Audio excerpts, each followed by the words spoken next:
Hi everybody, welcome to A Case of the Jills. Little disclaimer before we get started today, because we are gonna get real. If you are a little bit squeamish and don't want to talk about things like blood, vaginas, getting your hands dirty, or dumping the contents of a menstrual cup into a toilet, probably don't watch. That's right, today by popular request, I'm gonna be reviewing the Diva Cup. Do you want to see it up close? I will get into the details, and one thing's for certain, by the end of this video, you won't have any questions. Okay, so let's talk about some of the reasons to consider a menstrual cup. If you're like me, you probably spent most of your life using pads or tampons to manage your period. And there's absolutely nothing wrong with this, until there is. I know that when I got my period back, everything kind of like seemed new again. I didn't want to go back to using the same old stuff that I had used years ago. It just never worked for me. Let's face it, no matter what you do, a pad is so uncomfortable. Sometimes if you wear them at night, you have leakage. I don't care how thin they are, they're still annoying. You still feel like you're wearing a diaper. It seems like more of a punishment than anything else. Tampons, ugh. Well, okay, so the thing is that when I got my period back, they were really painful. And tampons, honestly, just, I don't know, they hurt so bad. I know this is not the case for everyone, but I really had a hard time with it. Of course, it's not just the fact that pads and tampons aren't perfect. There's a million and one other reasons to consider using a menstrual cup. In no particular order, you have to consider the following. First of all, if you use a menstrual cup, there's less waste. The last thing we need is more products to fill up our landfills. Number two, cost. Okay, let's talk about the tampon tax for a minute. Did you even know there was a tampon tax? Apparently in America, all but 5 states tax tampons. Oh, and all items that you use to manage your period. The only 5 states that don't have a tampon tax: Alaska, Delaware, Montana, New Hampshire, and Oregon. If you live in any other state in the United States, you're paying a value-added tax because I guess bleeding monthly is considered a luxury. That's right. Your government considers it a non-essential item. I will show you non-essential. Do you know what the first country was to abolish sales tax for menstrual products? Kenya. So if you don't want to continue to be taxed or in general have to pay to be a female, a more long-term option like the menstrual cup is a good way to go. Next, there's more time between changes. I've noticed that with the menstrual cup, even on heavy days, I can go up to 8 hours without having to change. On lighter days, I can go 12 easily. Another great thing, you don't have to carry anything with you. Once it's in, it's in. No more sticking tampons up your sleeve when you go to the bathroom. Another benefit might be, people say, that you can have sex while you have the Diva Cup in. But you know what? Sometimes the last person on the elevator really has to just step on out for the good of everyone else. We just might be too full. Next car. Another really serious issue is that tampons can have some really harmful chemicals in them. If tampons are made of cotton, most likely that cotton has been treated with Roundup. They can also include bleach, dyes, and fragrances. All of these things unnatural and probably not the kind of things that you want to put inside your body. Really big benefit for athletes, no chafing. If you've ever had to use a pad when you run, God bless your soul, you know what I'm talking about. And honestly, the fact of the matter is that when I'm using the Diva Cup, I literally forget that I have my period. I've gone for runs, I have gone swimming, I have gone biking, I have done all kinds of stuff with the Diva Cup and never had any problems at all. The cool thing is there's not just the Diva Cup out there. There's a bunch of different types of menstrual cups. So if this one doesn't happen to work for you, chances are another one will. Okay, so let's get into the details. There are 2 sizes of Diva Cups. The first size is used for a younger person. The second size will be used post-pregnancy or, if you're like me and just old AF. If you're one of those people that tears into packages and gets rid of all the packaging right away, be careful. Don't get rid of this little bag right here. The bag is specially designed to make sure that your Diva Cup is receiving maximum airflow at all times, and it's really cute. Okay, now, how to use. Are you with me? Are you with me? We can do this. When it is your first time, I can't believe I'm gonna say this.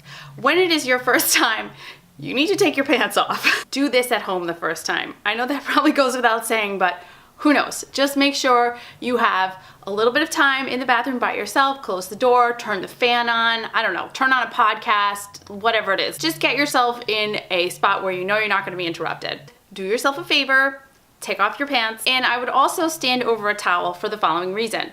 You should take the Diva Cup and you should rinse it out with a little bit of water, okay?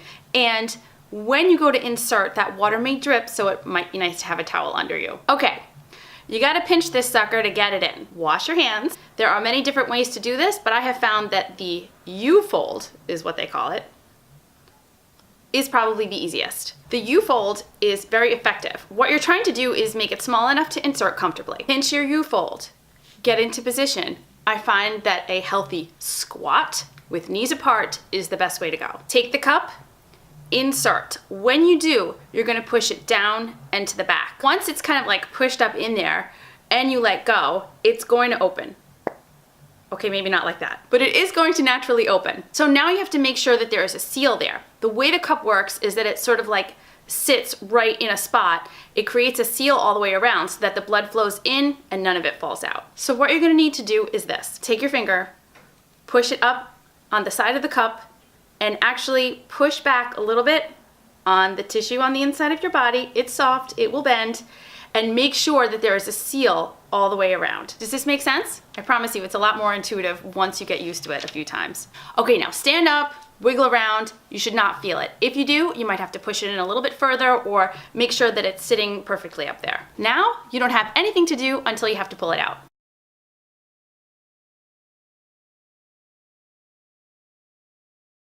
Again, the first time you remove the Diva Cup, I highly recommend that you do this in the comfort of your own home. Again, I'm going to suggest that you take off your pants. Wash your hands, stand over the toilet, squat down again. You're going to need to bear down.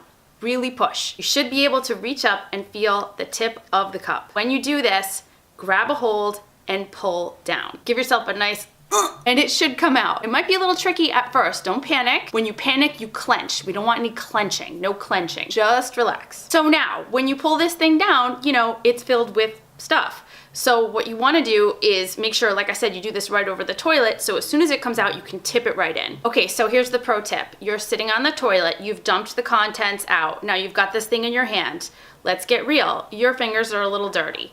Not dirty. Your fingers have a little bit of blood on them. So you grab some toilet paper, you wrap it around the outside of this, and you just place it on the sink next to you, right? So now you do what you have to do in the toilet, you stand up, you wipe out as much of the contents of the cup as you can, throw it into the toilet, flush everything. Go to the sink, rinse out in the faucet. Make sure that these little holes all around the ridge of the top are clear. If there's any debris stuck in there, debris, like what is it going to be, like a shoe, like a cigarette butt? If there's any debris left inside the holes, it will be very hard for the cup to create a seal when you go ahead and put it back in. So rinse out, make sure there's no residue in the sink, make sure you give it a good clean, wash your hands again, and go ahead, pinch, squat, insert. But Jill, what happens if I'm at work and I'm in a bathroom stall? Okay, in that case, what you want to do is make sure you walk into the bathroom.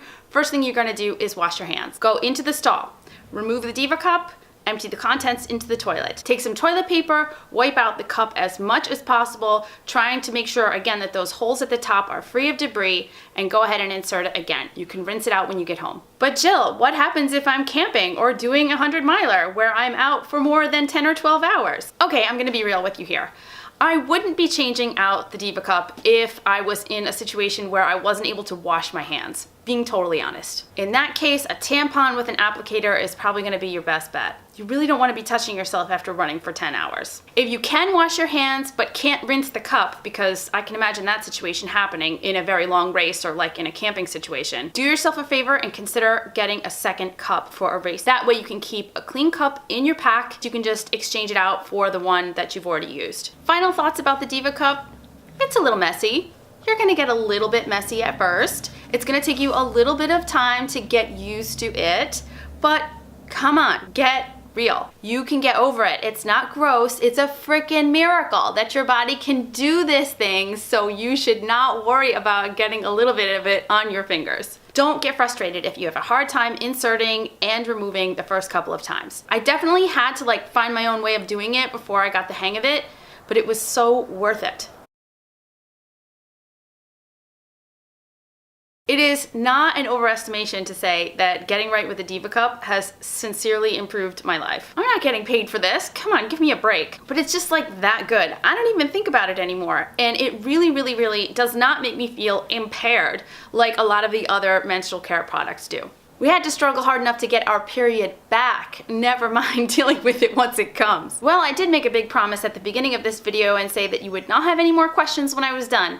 But if you still do, you can either leave a comment below or you can email me at caseofthejills@gmail.com. I got a little sidetracked with school this week, but the giveaway is coming, I promise. You can find that on Instagram in the next few days. Thanks so much for finding me on Facebook, following me on Instagram, and thank you for visiting acaseofthejills.com. If you would like to submit your story, consider doing so by writing to Addie. Her email address is right below. Why do I always have the blinds in my face? The light, why? Woof, that's better. I hope you're having a great week wherever you are, and I will see you again soon. Thanks for watching.